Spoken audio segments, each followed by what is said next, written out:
Spaces. Good day, my friend. I'm really glad you're here with me right now.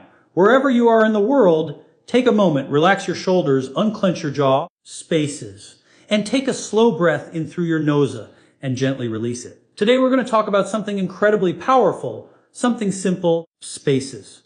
Something almost overlooked, yet something that can dramatically change your health if you do it consistently. Most people focus on what they eat, spaces. Some focus on how much they eat. Very few people focus on what they do immediately after eating. And that is where the magic happens, spaces. That is where blood sugar stability begins. That is where inflammation can calm down, spaces. That is where your body decides whether it will store energy as fat or use it efficiently for healing and vitality. You see, spaces, blood sugar spikes are not just a concern for people who've been told they're diabetic or pre-diabetic. Blood sugar spikes affect nearly everyone, spaces. Whether you feel it or not, they affect your energy levels, your mood, your focus, your weight, your hormones, your sleep, your gut, your heart, spaces, and even how fast you age. After you eat, especially meals containing carbohydrates, your blood sugar naturally rises. That's normal. The problem is not the rise, spaces. The problem is the spike, that sharp, sudden surge followed by a crash. That crash is what makes you tired. That crash is what triggers cravings. Spaces. That crash is what stresses your pancreas and keeps insulin working overtime. Now listen closely, because what you're about to hear is simple, gentle, spaces, and profoundly effective. Right after you eat, your body is in a decision-making phase.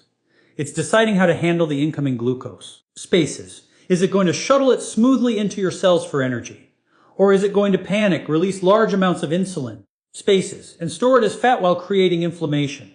The decision is influenced heavily by what you do in the first 10 to 30 minutes after eating. Most people sit, spaces. They slump, they scroll, they lie down, they tighten belts, they disconnect from their bodies. And unfortunately, that sends the wrong signal, spaces. Your muscles are one of the most powerful tools. You have to regulate blood sugar. When muscles move, they open special doorways called glucose transporters, spaces. These doorways allow sugar to leave the bloodstream and enter the muscle cells without requiring large amounts of insulin, spaces. That means movement after eating is not about burning calories. It's about directing sugar safely. I'm not talking about intense exercise, spaces. I'm not talking about sweating or straining or pushing your heart rate high. In fact, intense exercise immediately after a heavy meal can actually stress digestion, spaces. What I'm talking about is gentle, rhythmic, intentional movement, a calm walk, light movement, engaging your muscles in a relaxed way, spaces. Even 10 minutes can make a measurable difference. 15 minutes is better. 20 minutes is excellent. And if you can do 30 minutes at a comfortable pace, spaces. Your body will thank you in ways you may not immediately feel, but will certainly benefit from long term. When you walk after eating, spaces, you're essentially telling your body, use this fuel now. Don't store it. Don't panic. Don't spike. And the beauty of it is this, spaces. Your blood sugar doesn't just spike less. It also comes down more smoothly. That means fewer crashes, fewer cravings, and more stable energy throughout the day, spaces. Now let's slow down for a moment and talk about how to walk. This is not a power walk. You should be able to breathe through your nose, spaces. You should be able to talk without gasping. Your arms swing naturally. Your shoulders are relaxed. Your posture is upright but not rigid, paces. Think of it as digestion in motion. As you walk, blood flow increases to your muscles while still supporting digestion.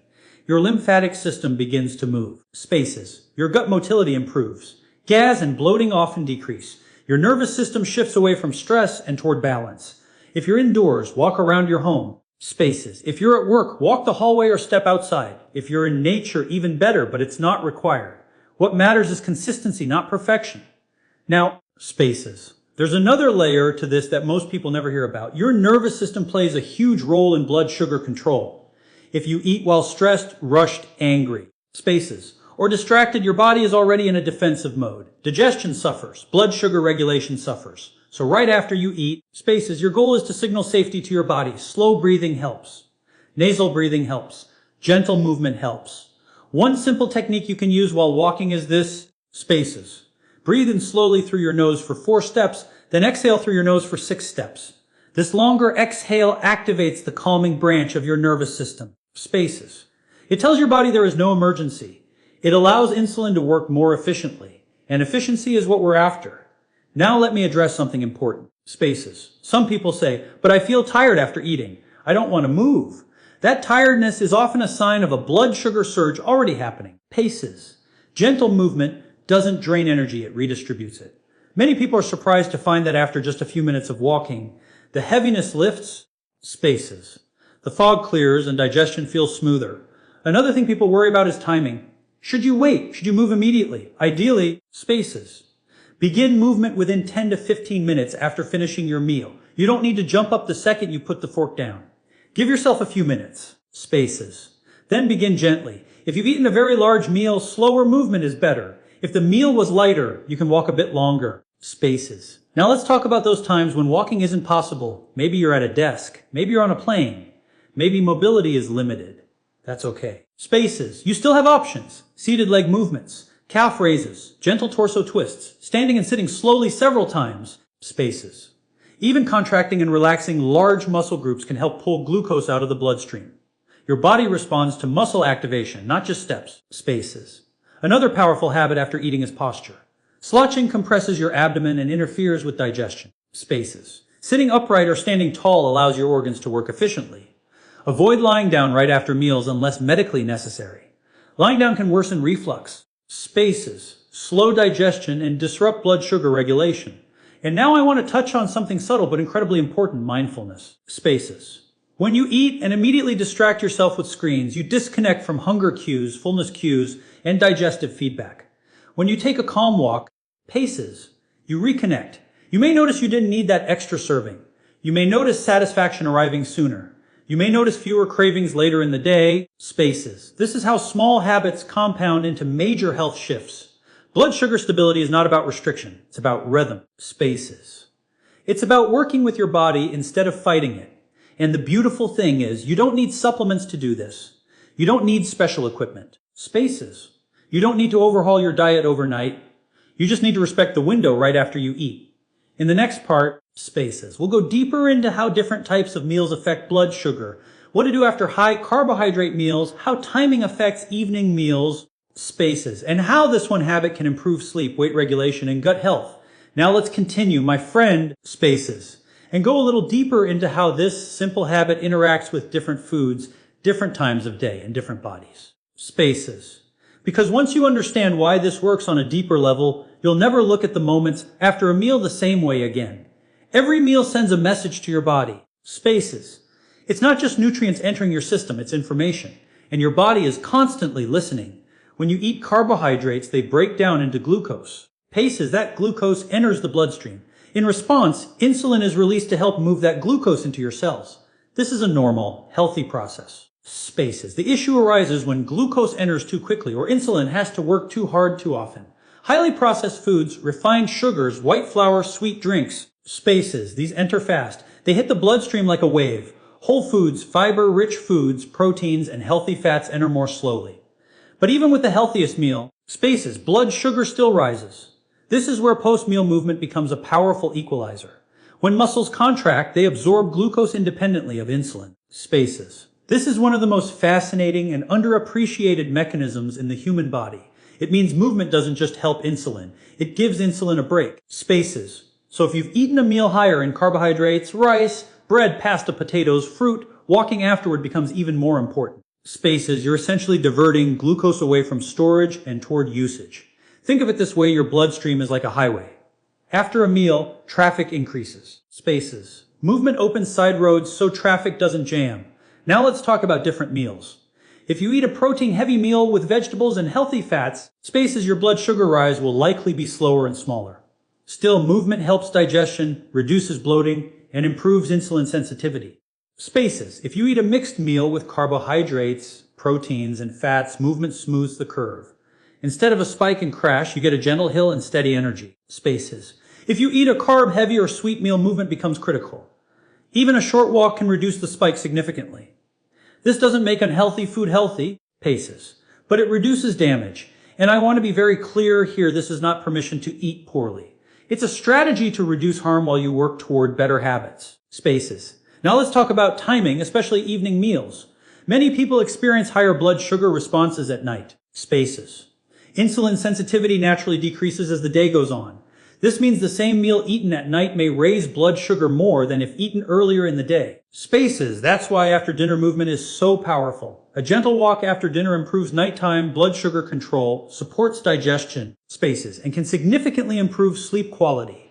Many people notice less reflux, less heaviness, and fewer nighttime awakenings. You don't need to walk far. Spaces. 10 to 20 minutes is often enough. Keep the lights soft, keep the pace calm. This is not exercise, it's transition. Spaces. You're transitioning from feeding mode to rest mode. Now let's address something very important, stressed. If you eat while stressed, spaces, your body prioritizes survival over digestion. Blood sugar regulation becomes inefficient. Insulin resistance increases over time. Spaces. That means what you do emotionally after eating matters just as much as what you do physically. Rushing back to work, arguing, scrolling bad news, spaces. These send stress signals. Walking, breathing, being present, these send safety signals. One of the simplest things you can do after eating is to slow your breathing. Spaces. Inhale gently through the nose, exhale a little longer. This activates your parasympathetic nervous system, the part responsible for digestion and repair. Spaces. You can combine this with walking or do it seated if needed. Now let's talk about gut health, because blood sugar and gut health are deeply connected. Spaces. When digestion is sluggish, glucose absorption can be erratic. When the gut microbiome is imbalanced, insulin sensitivity suffers. Paces. Gentle movement after eating stimulates gut motility. It helps move food along the digestive tract. It reduces fermentation, gas, and bloating. Over time, spaces. This supports a healthier gut environment. Many people notice that post-meal walking reduces constipation and improves regularity. This is not coincidence. Spaces, it's physiology, and here's something else most people don't realize. Blood sugar spikes increase inflammation. Chronic inflammation damages blood vessels, nerves, spaces, and organs. It accelerates aging. By reducing spikes, you're not just managing energy, you're protecting your heart, your brain, your eyes, and your kidneys. Spaces, small habits, repeated daily, create massive protection over time. Now let me talk to you directly. Spaces. Especially if you've been told you're pre-diabetic or insulin resistant. This habit is one of the most effective non-pharmaceutical interventions available. Spaces. Studies consistently show improved glucose control with post-meal movement, even without weight loss. That's important because health is not just about the scale. Paces. You can be thin and metabolically unhealthy. You can be heavier and metabolically improving. Movement after meals improves metabolic flexibility. Spaces. And flexibility is what keeps you resilient. Now let's talk about consistency because that's where results live. Doing this once in a while helps. Spaces. Doing it most days changes everything. You don't have to do it after every meal to see benefit. Start with one, usually the largest meal of the day. For many people, spaces. That's dinner. Once it becomes routine, it no longer feels like effort. It becomes part of the rhythm of your life. And rhythm is powerful. Spaces. Now let's address some common questions. What if I'm exhausted? Move gently, even standing and breathing is better than nothing. What if I forget? That's okay. Spaces, no guilt. Just resume next time. What if the weather is bad? Walk indoors? Pace, move your legs. Adapt. This is not about perfection. It's about intention. Spaces. Another important point, hydration. Drinking water after eating can help digestion, but avoid chugging large amounts immediately. Small sips are best. Spaces. Movement helps distribute fluids and nutrients more evenly. Now let's talk about children and families, because this habit is powerful across generations. Paces. Encouraging children to move after meals, playing, walking, light activity, supports healthy blood sugar patterns early in life. Spaces. It normalizes movement as part of eating, not something separate or forced. For families, post-dinner walks can become connection time, conversation time. Spaces. Stress release time. Health doesn't have to be lonely. Now let's touch briefly on something subtle but important, expectations. Spaces. You may not feel dramatic changes immediately. Some people do. Others notice improvements over weeks. Blood sugar regulation improves quietly. Energy stabilizes. Spaces. Cravings reduce. Trust the process. Your body responds to kindness. It responds to consistency. It responds to being listened to. Spaces. And what you do in those moments after eating is one of the clearest ways you can say, I care about you, to your body. In the next part, spaces, we'll talk about how this habit affects weight management, cravings, hormones, aging, and long-term disease prevention. Spaces.